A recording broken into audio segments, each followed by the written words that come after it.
Здравствуйте, дорогие друзья, добро пожаловать на канал Safe Life. Произошла эта история на территории Индийского национального парка Кирский лес.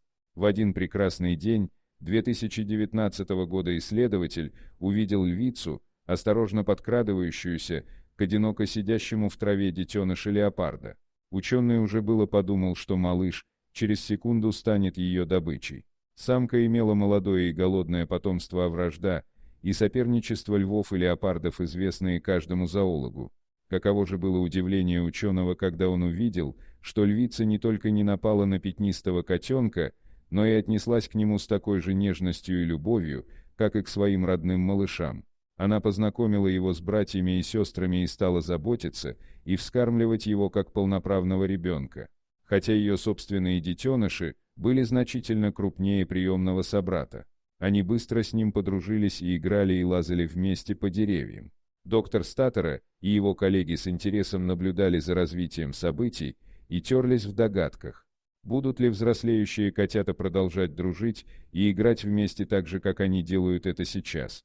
Даже самым опытным зоологам пока не удавалось замечать среди хищных кошек ничего подобного в любой точке земного шара. Между леопардами и львами наблюдается жестокая конкуренция за территорию и добычу, хотя ранняя стадия развития от тех и других очень схожа с каждым месяцем. Подрастая, детеныш леопарда перешел на смешанное вскармливание. Его рацион стали иногда входить и кусочки мясной пищи, приносимой мамой. Шли дни, и ученые с замиранием сердца думали о том, что же будет, когда львица вместе с подросшим потомством вернется в родной прайд. Вряд ли взрослые самцы потерпят присутствие пятнистого самозванца рядом с львиной самкой. К сожалению, ждать не пришлось. Не так уж и долго, спустя примерно 45 дней после начала жизни в львиной семье найденыш вдруг исчез. Вскоре исследователи нашли его бездыханное тело недалеко от водопоя. Тщательный анализ показал, что, оказывается, у малыша была врожденная паховая грыжа, которая и послужила причиной летального исхода. Скорее всего, родная мать поэтому его и бросила. А другая, совсем не родная, но более милосердная, пожалела и усыновила.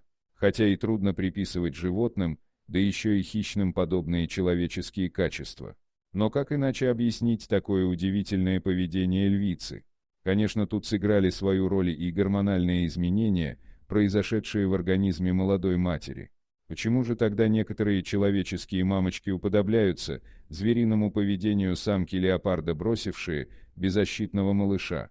Где их материнские чувства? А если не чувства, то хотя бы гормоны? Последний вопрос адресован больше не к зоологам, а к тем человекоподобным существам, которые иногда живут рядом с нами, и к тем, кто пытается их оправдать. Спасибо за просмотр, подписывайтесь на канал, где вы найдете еще много интересного, а также ставьте лайки и пишите комментарии, что думаете по поводу этой истории.